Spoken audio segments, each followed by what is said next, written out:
My name is Grace. I'm 23 years old. I'm a criminal justice major, and my biggest passion is gardening. How I got into gardening is after my grandfather passed away, I wanted to start doing something in his honor that reminded me of him. So I just started with a few tomato plants one summer, and then I added a cucumber plant.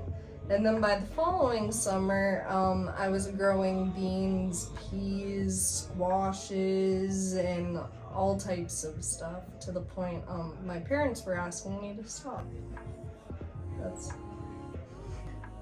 Where I grew up is in Milford, Massachusetts, which is a small city that's surrounded by smaller towns.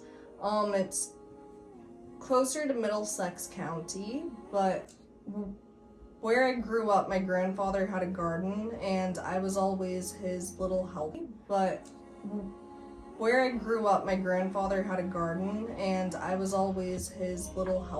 So I'd help him plant the plants, or when he had fish that he'd bring back from deep sea fishing to fertilize his gardens, I would help him get everything prepped for that.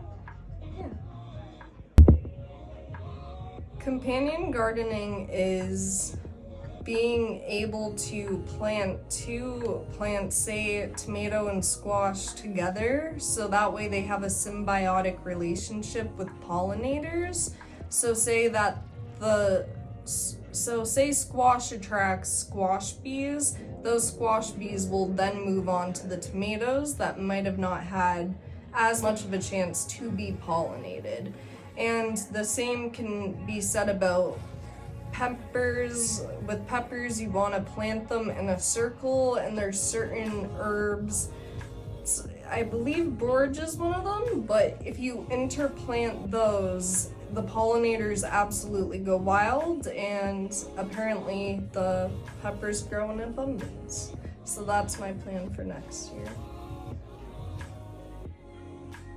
My current process when it comes to gardening is pretty much rogue gardening, although I do like to plan things out a little bit.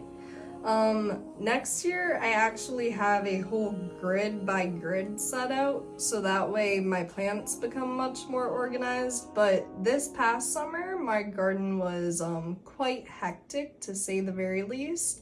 I had beans all over the place, I had peas, I had tomato plants all over the place, I had zucchini, I had cucumbers, I had cauliflower, I had carrots, I had strawberries, and I still feel like I'm missing some stuff, but I had quite a bit in my garden this year. My favorite plants to personally plant have to be tomatoes. Even though I don't like raw tomatoes myself, I do it for the people because everyone loves tomatoes around me.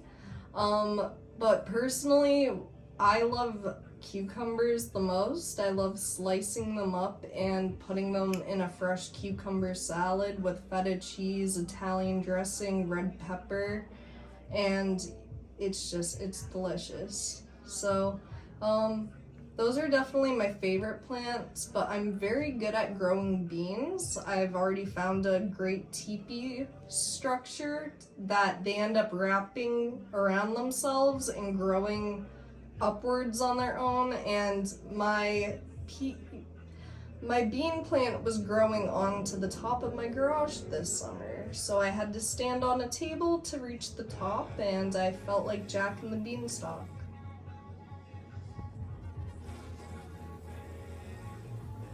The funniest story from gardening that I have has to be when a toad scared the living daylights out of me, and people have tried scaring me before, and I don't easily jump, but one day I was walking in my garden and suddenly a huge toad just jumped out in front of me, and I let out a little scream before I realized what it was.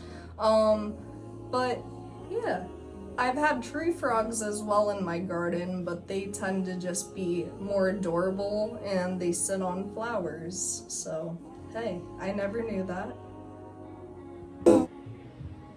In conclusion, gardening can be very therapeutic.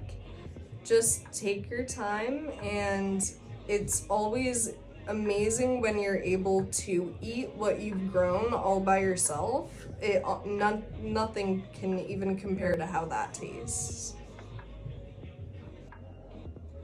One thing I'm still learning and figuring out about gardening is how to grow carrots and all of the different materials I can grow things in. So you can use sand, you can use clay, you can use gypsum, and there's a whole bunch of different types of soils that you can use, so that way a certain plant can grow in the best conditions.